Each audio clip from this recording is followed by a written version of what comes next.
Nightmare Errol, and you're watching Mission Boxing Today on YouTube. So I'm hearing there's supposed to be anywhere between 25,000 to 30,000 people in the stands to watch this fight. I believe that's what I heard.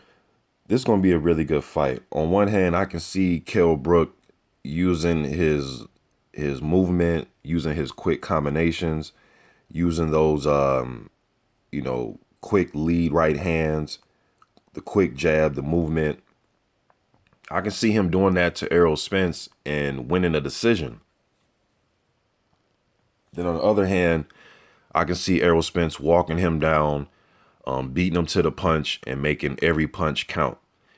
You know, when I look at Errol Spence, I see a guy that has tight defense, but it's not the type of defense where it wows you. You know, like when you watch him, it's not like, man, look at the great defense. Look at that great head movement. Look at that great footwork. He's not that type of fighter. He's more offensive minded, where he's coming forward and he'll slip some punches, but he's coming forward and he tries to make every punch count. That's one thing that I see with Errol and majority of his fights, is he fights at one speed, and that can be a good thing. It could be a bad thing. Sometimes you got to switch it up. I think he just hasn't been in there with somebody at this point that really, made him go to that plan B, plan C, if he has it. But right now, plan A seems as if it's all, it's worked in every fight. But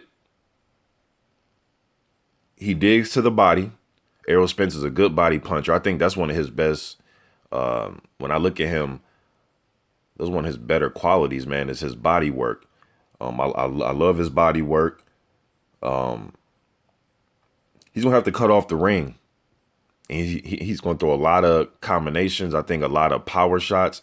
He's gonna have to cut off the ring and slow Kell Brook down. I think he's gonna have to invest to that body, man. He's gonna have to slow Kell down. I don't think Kell's gonna, even though they said this in the press conference, I'll be shocked and surprised unless Kell Brook hits him with something and he clearly hurts Errol. Errol can't take his power, but I don't really see Kell just standing flat-footed and trying to trade with them right off the bat. If anything, it's going to take, I think Errol's going to have to break him down to get him to that stage. Kell's a smart fighter.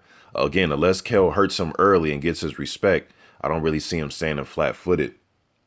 And then, Kell Brook, he's coming off of getting his eye broke.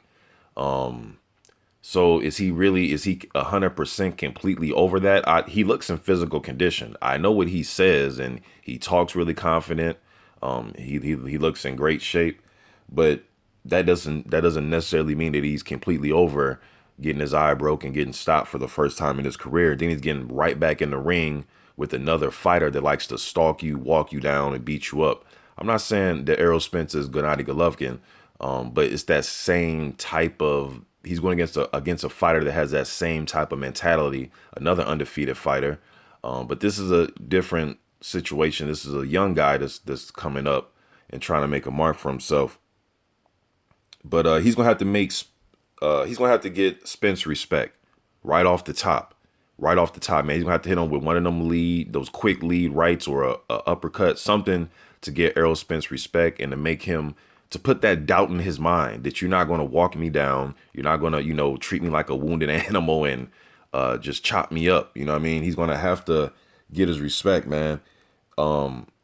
Make Errol, because, like I said, Errol, to me, it seems like he fights at one speed from the majority of the fights that I've seen. So he's going to have to try to make Errol miss and try to make Errol reach. Get him reaching and lunging a little bit and try to counter him like that. Use some leads when he has to, Brook, and then counter when he has to.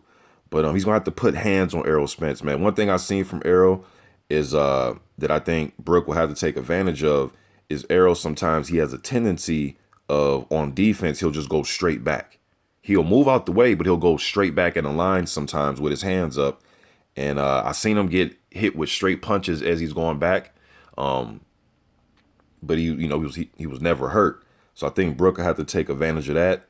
Hold on the inside. If he can't take what Errol's dishing out on the inside, hold a little bit. I'm not saying hold excessively, but hold a little bit, rough him up a little bit. But do not just stand on the inside.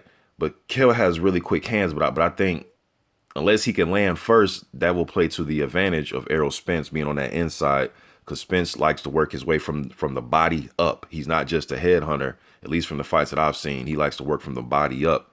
So I think a little bit of hold in. Don't let Spence just have his way on the inside if I was Brook, unless Brook is hurting him and, he just pulls the carpet from under Errol Spence and he starts to unfold. Again, man, but I think he's going to have to, that lead right is going to be very important in this fight. Quick combinations in his movement. He's going to have to just be Kell Brook. Just be just be the Kell Brook that got him this far. And I could just see this fight going so many ways, man. There's so many things that I'm thinking about the crowd. I know people say the crowd can't fight for you. Well, obviously, you guys, but at the same time, this is a different crowd, man. Nobody's going to be cheering for Errol Spence at all. And we know how those UK crowds, they'll get doing those soccer chant, or those over there, they call it football. They'll get doing them football chants and just, just a whole bunch of stuff, man. But that doesn't mean anything, though, as far as how these guys will perform in the ring. It just depends on the fighter if it will rattle him. But I think Errol is focused and locked in. But it's going to be funny just to see how the crowd is reacting to him. I know what they're going to do. They're going to boo him and all that. So it's going to be funny to see that. Again, and then you got Kell Brook coming off his first loss, being stopped. I know he did a good job, but hey, man, no pun intended, but we're not giving out brownie points for a good job. Like, yeah, he did a good job against Golovkin, but he got his eye broken. His corner threw on the, waved the white flag. So he got stopped.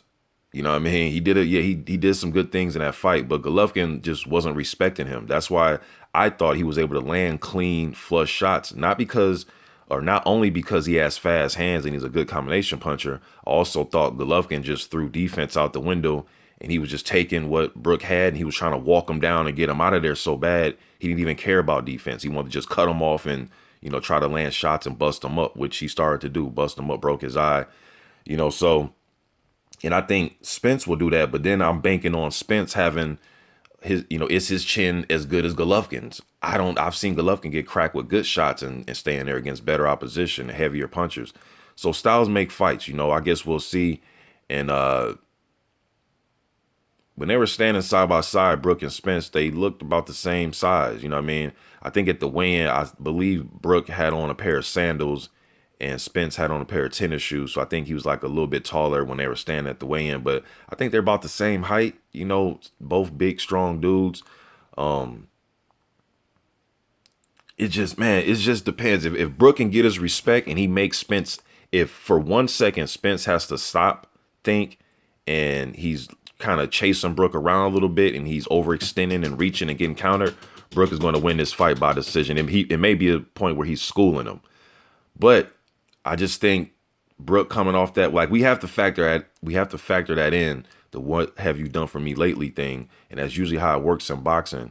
And he's coming off a loss, man. And not just he's coming off a loss, just the styles somewhat are similar. And I think Spence is a very hard puncher. He's going to make every punch count. And I think that he can win this fight. I'm curious to see, how he establishes his jab, because Brook has a fast, quick jab, but Spence got the type of jab that can hurt you a little bit. And he can't be predictable. Sometimes he can be predictable, but it works for him. It's been working for him thus far. I'm going to go with Errol Spence in this fight. I think he's going to just chop him up, man. I think when they do start exchanging leather, I think he's going to catch up to Kell Brook and he's going to stop him late. But I can see Kell Brook winning early rounds, like winning the first 3 or 4 rounds probably, just based on his movement, his hand speed, him being able to have a chin, and him making Errol miss because he's kind of one-dimensional. But then I see Errol catching up as the fight slows down. I see Errol Spence taking over the later half of the fight and getting a stoppage. I guess we'll see. And if I'm wrong, I'm wrong. But I'm going with Errol Spence in this fight by late stoppage. I'm out.